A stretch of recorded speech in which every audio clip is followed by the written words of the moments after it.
ஜோதிட நேயர்கள் அனைவருக்கும் வணக்கம். இன்னைக்கு நம்ம சேனல்ல என்ன பார்க்க போறோம் அப்படின்னு பார்த்தீங்கன்னா, தற்போது ஆடி மாதமானது நடந்து கொண்டிருக்கக்கூடிய இந்த நேரத்துல ஒவ்வொரு ராசி நேயர்களுக்கும் என்ன மாதிரியான விளைவுகள் இந்த காலகட்டத்தில் உங்க வாழ்க்கையில ஏற்பட போகிறது என்பதை விரிவாக பார்த்து பயன்பெறலாம். பொதுவாகவே ஆடி மாதம் அப்படின்னு சொல்லும்போது கடவுள் வழிபாட்டிற்கு ஒரு ஏற்ற மாதம், ஒரு ஏற்ற நாட்களாகவே சொல்லலாங்க. மிகவும் விசேஷமான தமிழ் மாதம் அப்படின்னு கூட சொல்லலாம். இந்த ஆடி மாதம் பார்த்தீங்கன்னா அம்மனை வழிபாடு செய்வாங்க. அம்மனை மட்டும் இல்லாமல் அனைத்து தெய்வத்தையுமே வழிபாடு செய்யக்கூடிய ஒரு ஏற்ற மாதம் அப்படின்னு சொல்லியிருக்காங்க. இந்த ஆடி மாதத்துல தான் பல கிரக நிலைகளுடைய மாற்றமானது ஏற்படுது. இதனால தான் ஒவ்வொரு ராசினியர்களுக்கும் அவங்க வாழ்க்கையில ஏதாவது ஒரு வகையில தாக்கங்கள் ஏற்படும். இன்னைக்கு எந்த ராசி நேயர்களுக்கு பார்க்க போறோம் அப்படின்னு பார்த்தீங்கன்னா, துலாம் ராசி நேயர்களுக்கு இந்த ஆடி 9ஆம் தேதிக்கு பிறகு உங்க வாழ்க்கையில என்னென்ன நடக்க போகிறது என்பதை விரிவாக பார்த்து பயன்பெறலாம். அதற்கு முன்னாடி இந்த ஆடி மாதத்துல இந்த ஒரு விஷயத்த நீங்க தவறாமல் செய்யணும் அப்படின்னு சொல்லியிருக்காங்க. அதாவது இந்த ஆடி மாதத்துல உங்களுடைய குலதெய்வத்துடைய அருள் பரிபூரணமாக கிடைக்கணும் அப்படின்னு ஆசைப்பட்டீங்கன்னா இந்த ஒரு வழிபாட்டை மட்டுமே நீங்க மிஸ் பண்ணாம பண்ணணும் அப்படின்னு சொல்லியிருக்காங்க. இந்த வழிபாட்டை முதல்ல எப்படி பண்ணணும் பார்த்துட்டு உங்களுக்கு என்ன பலன் கிடைத்திருக்கு என்பதை நம்ம விரிவாக பார்த்து பயன்பெறலாம். ஆடி மாதம் என்றாலே அம்மன் வழிபாட்டிற்கும் குலதெய்வ வழிபாட்டிற்கும் மிகவும் சிறப்பான மாதமாக சொல்லி இருக்காங்க.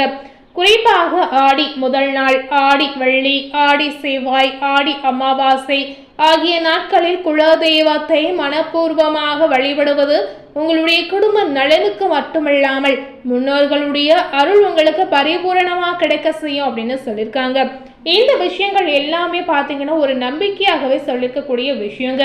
தமிழ் மாதங்களில் பார்த்தீங்கன்னா ஆன்மீகத்தில் முக்கியத்துவம் வாய்ந்த மாதமாக ஆடி மாதத்தை சொல்லியிருக்காங்க. ஜோதிடத்தில் சொல்லக்கூடிய ஒவ்வொரு கணிப்பும் பார்த்தீங்கன்னா நம்ம வாழ்க்கையில உண்மையாகவே நடக்கக்கூடிய ஒரு அற்புதமான கணிப்பு அப்படின்னு கூட சொல்லலாங்க. இந்த மாதத்தில் அம்மன் வழிபாட்டுடன் குலதெய்வ வழிபாட்டிற்கும் தனி சிறப்பு இருக்கு அப்படின்னு சொல்லியிருக்காங்க. ஒவ்வொரு குடும்பத்திற்கும் தலைமுறையாக பாதுகாத்து அருளும் தெய்வமாக குலதெய்வமானது இருப்பார்கள். இந்த ஆடி மாதத்தில் குலதெய்வத்தை பயபக்தியுடன் நீங்க வழிபட்டு வந்தீங்கன்னா உங்களுடைய குடும்பத்தில் ஒரு விதமான அமைதி ஏற்படும், செல்வம் அதிகரிக்கும், வளம் உண்டாகும், முன்னேற்றம் கிடைக்க செய்யும் அப்படின்னு நம்பிக்கையாகவே சொல்லி இருக்காங்க. இந்த ஆடி மாதத்துல பார்த்தீங்கன்னா நிறைய விஷயங்கள் நடக்கக்கூடிய ஒரு அற்புதமான நிகழ்வு இருக்கு அப்படின்னு சொல்லியிருக்காங்க. அதாவது நீங்க நினைத்தது நடக்கும், உங்களுடைய வேண்டுதல் எதுவாக இருந்தாலும் நிச்சயமா நிறைவேறும். இந்த மாதிரி ஒரு பாசிட்டிவான மாதமாக இந்த ஆடி மாதம் கண்டிப்பா அனைவருக்கும் இருக்குங்க. இந்த ஆடி மாதத்துல எந்த நாளில் எல்லாம் நீங்க குலதெய்வ வழிபாடு செய்யணும் அப்படின்னு கேட்டீங்கன்னா, ஆடி அமாவாசை, ஆடி வெள்ளி, ஆடி செவ்வாய் இந்த நாளில் எல்லாமே நீங்க வழிபாடு செய்யலாங்க. இந்த நாளில் உங்களால் முடிந்தால் குலதெய்வ கோவிலுக்கு சென்று தரிசனம் செய்யலாம். கோவிலுக்கு செல்ல முடியாதவர்கள் பார்த்தீங்கன்னா வீட்டிலேயே குலதெய்வ படம் அல்லது மனதில் குலதெய்வத்துடைய பெயரை நினைத்து நீங்க வழிபாடு செய்யலாங்க.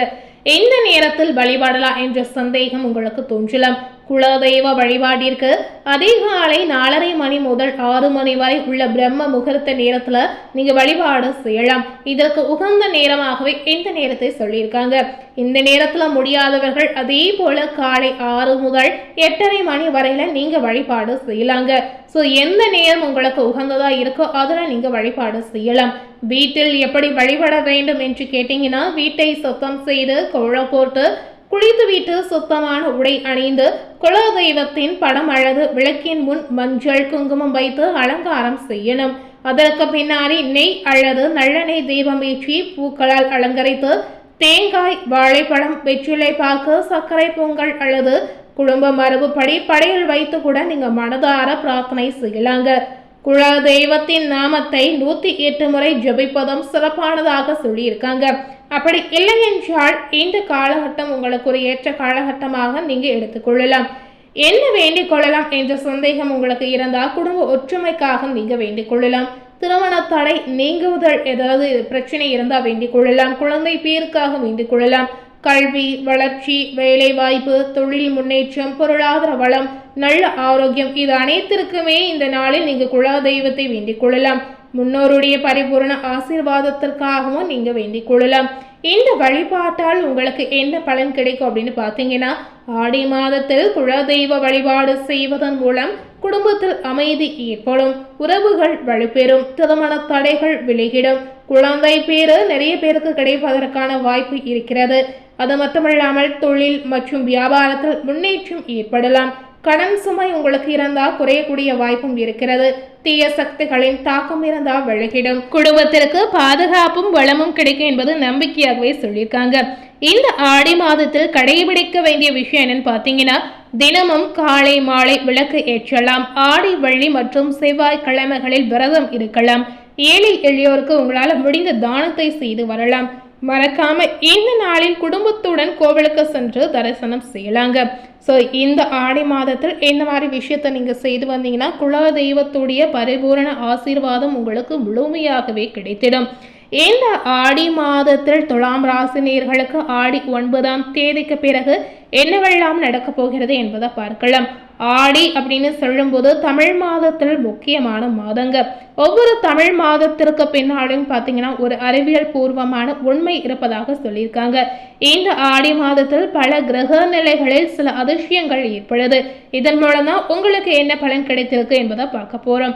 ஆடி மாதம் ஜூலை 17ஆம் தேதியான அன்றில் ஆரம்பித்து ஆகஸ்ட் மாதம் 16ஆம் தேதி வரை நீடிக்கும். 12 வருடங்களுக்கு பிறகு சிவராஜ யோகத்துடன் ஆடி மாதமானது பிறக்கிறது. சூரியனும் குரு பகவானும் வீட்டில் இணைந்து உச்சபலத்துடன் இருப்பதுதான் சிவராஜ யோகம் அப்படின்னு சொல்லியிருக்காங்க. இந்த மாதத்தில் சூரியன், புதன், குரு கடகராசியில பயணிக்க போகிறார். சுக்கிரன் பார்த்தீங்கன்னா கன்னி ராசியில இருக்க போகிறார். செவ்வாய் பார்த்தீங்கன்னா சுக்கிரன் வீட்டில் இருக்க போகிறார். இந்த மாதிரி கிரகங்கள் ஒவ்வொன்றும் ஒவ்வொரு விதமான மாற்றத்தை ஏற்படுத்தும். துலாம் ராசி நேயர்களுக்கு இந்த காலகட்டம் தொழில், உத்தியோகம், வியாபாரம் ரீதியாக நிறைய முன்னேற்றங்கள் ஏற்படும். புதிய தொழில், புதிய உத்தியோகம், புதிய வியாபாரங்கள் கூட கிடைக்கலாம். பண விஷயத்துல இருந்து வந்த சங்கடங்கள் பரிபூரணமாக நீங்கிடும். புதிய முதலாளிகள் கிடைக்கலாம். மேல் அதிகாரிகளுக்கும் உங்களுக்கும் இருந்த சங்கடங்கள் தீரலாம். வியாபாரத்தில் நிறைய யோக பலன்கள் உங்களுக்கு தேடி வரும். குடும்பத்திலும் சரி வெளியிடத்திலும் சரி கொடுத்த வாக்கை நிச்சயமா நீங்க காப்பாற்றுவீங்க. செல்வாக்கு அதிகரிக்கும். வியாபாரத்தில் இருந்து வந்த சிக்கல்கள் தீரலாம். எல்லா கஷ்டங்களும் சங்கடங்களும் பரிபூரணமாக நிவர்த்தியாகலாம். வயிறு சம்பந்தப்பட்ட விஷயத்துல மிகுந்த கவனமா செயல்படுங்க. செவ்வாய்க்கிழமை தோறும் அம்பாள் வழிபாடு, அம்பாளுக்கு நீங்க உங்களால முடிந்த அன்னதானம் செய்து வந்தீங்கன்னா கண்டிப்பா ஏற்றத்தை கொடுக்கும் அப்படின்னு சொல்லியிருக்காங்க. ஸோ கண்டிப்பா துலாம் ராசினியர்களுக்கு இந்த ஆடி மாதம் பாசிட்டிவான பலன் கிடைத்திருக்கக்கூடிய ஒரு அற்புதமான மாதங்க. மேலும் இது போல ஒரு புதிய தகவலை தெரிந்து கொள்ளணும் அப்படின்னு நினைத்தீங்கன்னா மறக்காம நம்ம சேனலை சப்ஸ்கிரைப் பண்ணி பக்கத்தில் இருக்கக்கூடிய பெல் பட்டனையும் மறக்காம ப்ரெஸ் பண்ணிடுங்க. நீங்கள் சப்ஸ்கிரைப் பண்ணால் மட்டுமே நம்ம சேனலில் போடக்கூடிய எல்லா நியூ அப்டேட்டான வீடியோஸும் நீங்கள் உடனுக்குடன் பார்த்து தெரிந்து கொள்ள முடியும். தேங்க்யூ.